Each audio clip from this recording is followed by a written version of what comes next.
Je voulais terminer cette série de vidéos ce soir par cette question-là. Quelle est votre mission de vie? Quel est votre purpose? Quelle est votre raison d'être? Pourquoi êtes-vous sur cette terre en fait?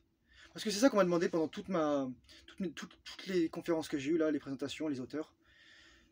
Qu'est-ce que vous faites sur cette terre? Et si vous ne savez pas c'est quoi votre mission de vie, votre mission, c'est de trouver votre mission de vie. C'est ça votre mission de vie actuelle. Et c'est important que vous compreniez ça. Comment vous pouvez trouver ça? Je vais vous donner quelques clés qui m'ont aidé moi. C'est premièrement, c'est essayer des choses. Regardez ce qui instinctivement vous attire votre œil. Parfois, c'est très enfoui profondément, inconsciemment. Qu'est-ce qui vous intéresse? Qu'est-ce que vous avez de la facilité à apprendre?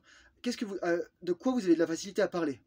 Moi, par exemple, je sais quand je parle de bio, de chimie organique, de biochimie, boum, je peux balancer plein d'hormones, le fonctionnement, les organes, les cellules, les chemins métaboliques, le fonctionnement sur le corps humain, l'alimentation, la nutrition. Pour moi, ça c'est comme si je comptais de 1 jusqu'à 10. Voilà. Et je compte juste les entiers. 1, 2, 3, 4, 5, 6, 7, 8, 9, 10. Qu'est-ce qui peut vous aider d'autre? C'est quand les gens vous font des commentaires. Ouais, t'es vraiment doué pour ça. T'es vraiment doué pour ci. T'es vraiment doué pour ça. Et surtout que ça revient plusieurs fois. C'est des personnes différentes, des personnes qui vous connaissent pas forcément. Ça aide beaucoup. C'est aussi qu'est-ce que vous aimez. Pourquoi vous refuseriez de vous coucher? Pourquoi vous accepteriez de vous lever super tôt en fait? C'est dur à définir parce qu'on n'a rien pour nous faire des essais et des erreurs. Mais en fait, souvent votre passion, votre raison d'être, votre mission de vie, vous la connaissez depuis que vous êtes tout petit. Parce que lorsque vous avez entre 2 et 7 ans, les choses que vous alliez faire plus tard, vous les saviez déjà en fait. Moi je voulais être médecin, je sais que je serai médecin. Je sais que j'ai une âme de médecin et de guérisseur. Et je sais que c'est ça qui me passionne. Mais je sais qu'aussi je suis dans un monde matériel et le but c'est aussi d'avoir de l'argent. Donc c'est pour ça aussi que je suis conseiller financier. Conseiller en sécurité financière. Qu'est-ce qui peut vous aider?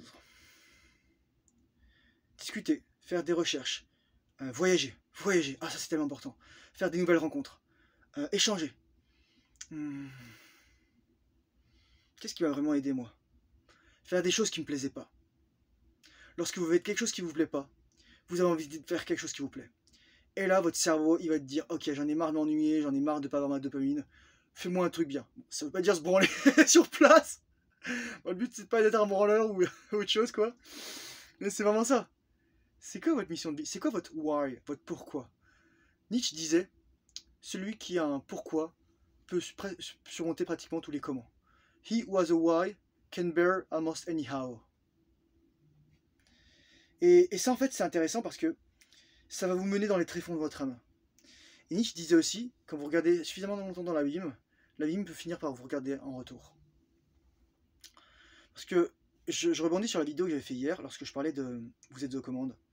On se dit tellement des choses négatives, on se dit tellement des choses horribles, on se dit tellement des choses mauvaises, on oublie qu'on est une bonne personne. Je me souviens, je lisais un livre de Howard Cutler, un psychiatre américain, qui a fait des discussions avec le Dalai Lama.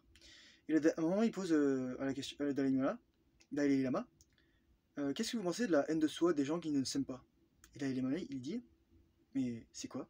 Comment peut-on ne pas s'aimer?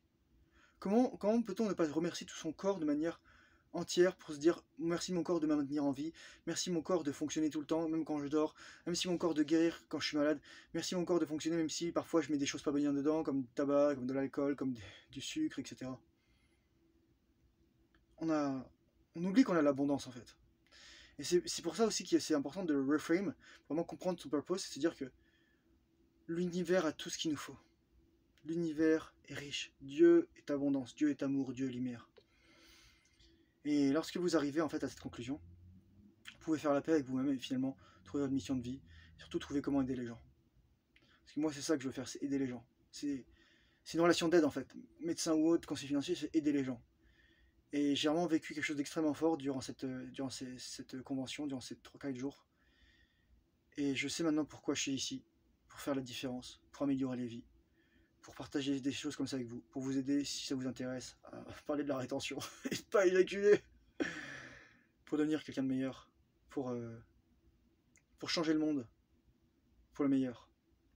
Sur ce, je vous souhaite une excellente soirée, bye bye.